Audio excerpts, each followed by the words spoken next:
नागपंचमीच्या दिवशी पाटलांच्या गच्चीवर पतंग उडवताना मला माझ्यापेक्षा 3 वर्षांनी मोठी असणारी श्रेया दिसली. मी हिंमत करून तिचा नंबर मागितला आणि दुसऱ्या दिवशी बसच्या प्रवासात आमच्या स्पर्शाची एक वेगळीच लाट उमटली. तीसुद्धा माझ्यावर प्रेमच करत होती. आम्ही जेव्हा हॉटेलच्या त्या बंद खोलीत गेलो, तिथे श्रेयाने असा काही रोमॅन्स सुरू केला की मी थक्कच झालो होतो. त्या एकांतात नक्की काय घडलं होतं जाणून घेण्यासाठी कथा शेवटपर्यंत नक्की ऐका. नमस्कार मित्रांनो, माझं नाव यश आहे. मी सध्या 21 वर्षांचा असून कॉलेजच्या पहिल्याच वर्षात शिकत आहे. आमचं गाव पुण्यापासून साधारण 300 किलोमीटर अंतरावर आहे. ना खूप मोठं ना खूप लहान, एकदम मध्यम आणि सुंदर गाव आहे. ही गोष्ट घडली नागपंचमीच्या दिवशी. त्याच्या आदल्या दिवशी रात्री माझ्या कॉलेजच्या मित्राला मी मेसेज आला, यश उद्या कॉलेजला येणार आहेस का रे? मी विचार केला की आईला एकदा विचारून बघूया. मी आईकडे गेलो आणि विचारलं, आई उद्या कॉलेजला जाऊ का गं? आई हसून म्हणाली, तसंही उद्या नागपंचमी आहे, तुझा लहानपणापासूनचा सर्वात आवडीचा सण. तुला पतंग उडवायला किती आवडतं ते मला चांगलंच माहीत आहे. त्यामुळे तू सुट्टीच घेणार आहेस हे तू विचारण्याआधीच मला माहीत होतं. आईच्या या उत्तराने माझ्या चेहऱ्यावर एक हसूच आलं. मी मित्राला लगेच मेसेज केला, अरे भावा उद्या नागपंचमीची सुट्टी आहे, मी येत नाही कॉलेजला. मित्राने लगेच मला रिप्लाय दिला, ठीक आहे यश, मग मी तरी उद्या एकटा कशाला जाऊ, मी पण सुट्टी घेतो. मग उद्याचा काय प्लॅन आहे तुझा? मी त्याला सांगितलं, काही नाही, सकाळी फ्रेश होणार आणि पतंग उडवायला शेजारच्या पाटलांच्या बंगल्यावर जाणार. तिथली गच्ची खूपच मोठी आहे, तिथे खूप मुलं येतात. हे ऐकून माझा मित्र म्हणाला, अरे यश, मला कोणी सोबत नाही आहे आणि मला लहानपणापासूनच पतंग उडवता येत नाही. मी येऊ का रे तुझ्यासोबत?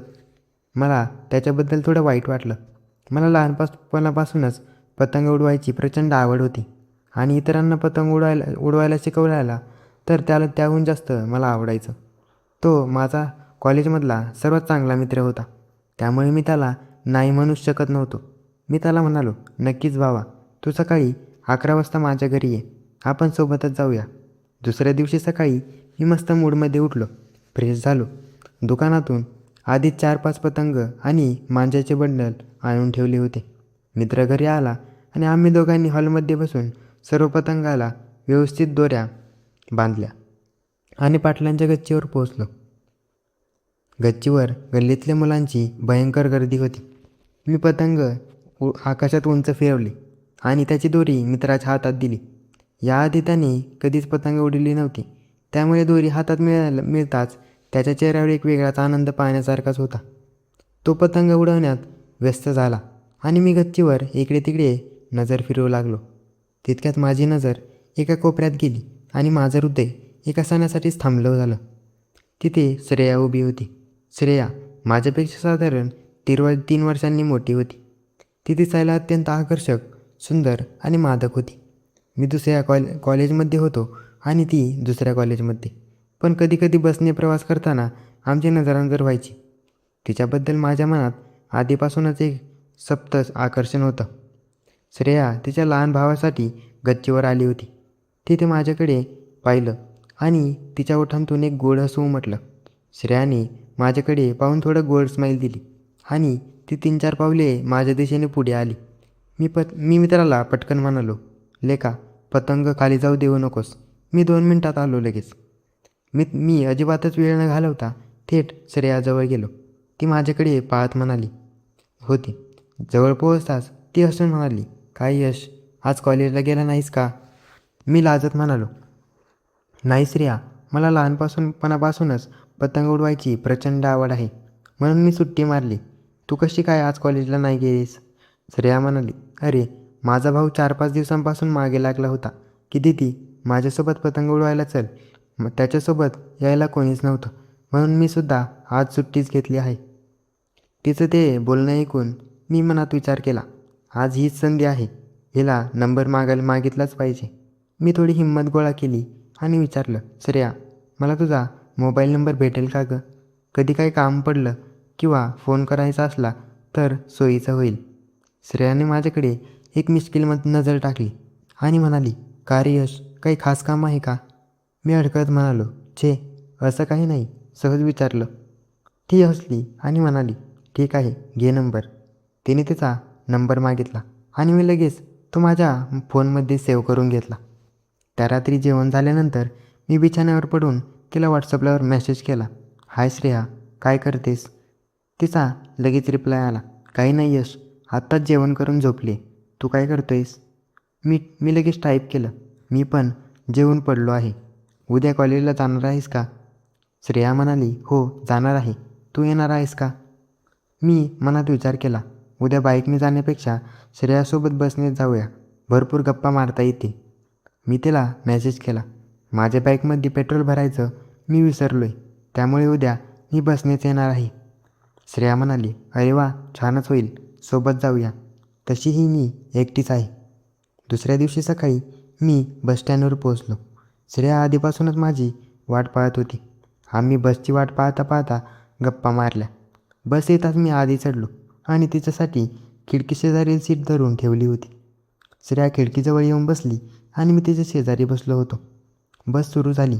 प्रवास सुरू असताना हळूहळू आमचे खांदे आणि हात एकमेकांना स्पर्श करू लागले होते. सुरुवातीला मला वाटलं की ती फोनमध्ये बिझी असेल म्हणून तिला कळत नसेल, पण तसं मुळीच नव्हतं.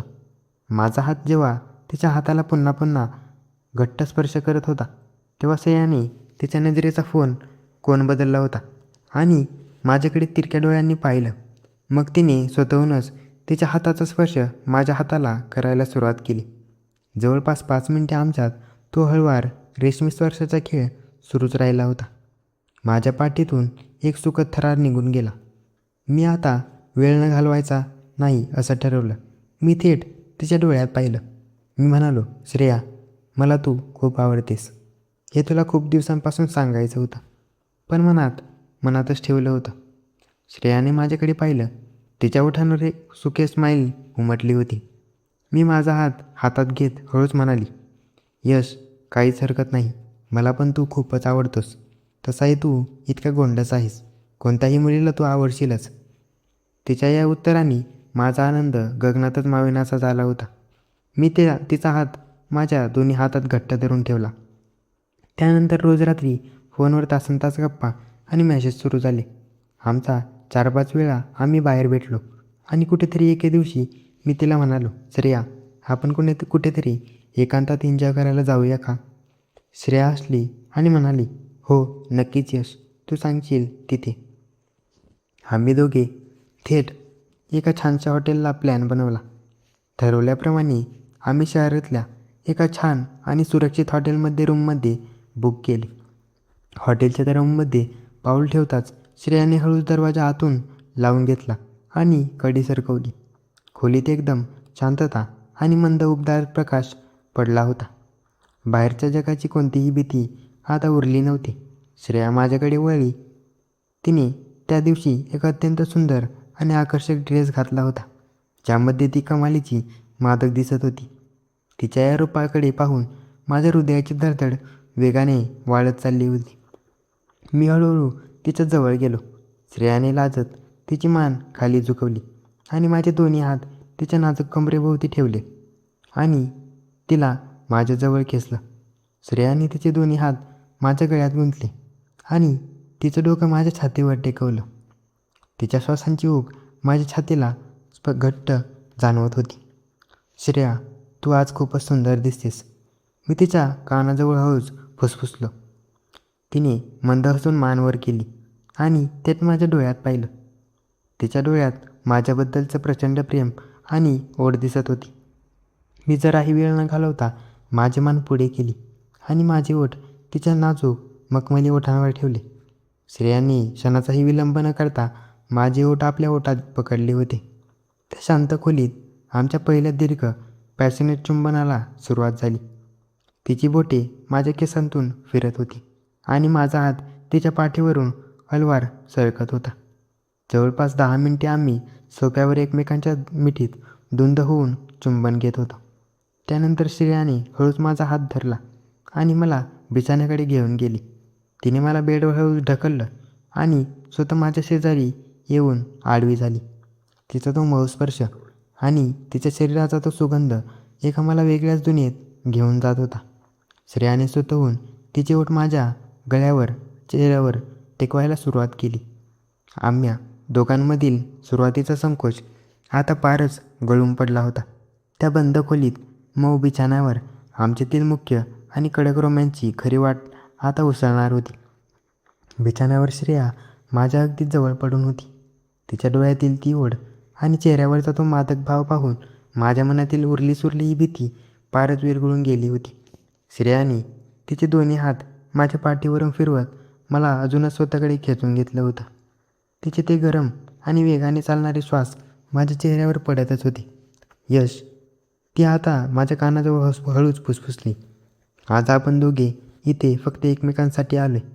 तुझ्या मनात माझ्याबद्दल जे काही प्रेम दडलं आहे ते आज मला पूर्णपणे जाणून घेऊ दे. तिच्या या शब्दांनी माझ्या अंगात एक वेगळीच उत्साहाची लाटच उसळली.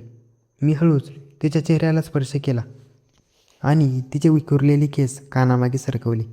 मी पुन्हा एकदा माझे ओठ तिच्या ओठांवर टेकवले. यावेळी आमच्या चुंबनात एक वेगळाच वेग, गोडवा आणि पॅशन सुरू होतं. श्रेयाने तिची बोटे माझ्या केसात घट्ट आवळून ठेवली होती. मी हळूहळू माझ्या ओठांचा स्पर्श तिच्या चेहऱ्यावरून, गळ्यावरून आणि मानेवरून सरकवला होता. श्रेयाला त्या स्पर्शाने एक वेगळाच सुखद शॉक बसल्यासारखा झाला. तिने माझे खांदे पकडून ठेवले होते आणि तिच्या तोंडातून एक नाजूक मंद शिसकिरी बाहेर पडली होती. त्या बंद खोलीत मऊ बिछाण्यावर जवळपास 25 ते 30 मिनिटे आमचा तो आवेगी आणि उत्कट रोमॅन्स अखंड सुरूच राहिला होता. श्रेयाचा तो मऊ स्पर्श आणि तिच्या 3 वर्षांनी मोठ्या असलेल्या समंजस व्यक्तिमत्वाचे मला असा काय आनंद दिला, जो मला माझ्या आयुष्यातील सर्वात अविस्मरणीय क्षण बनवून गेला होता. नागपंचमीच्या दिवशी पाटलांच्या गच्चीवर पतंग उडवताना सुरू झालेला हा प्रवास आज या हॉटेलच्या खोलीत एक अत्यंत सुंदर नात्यात बदलला होता.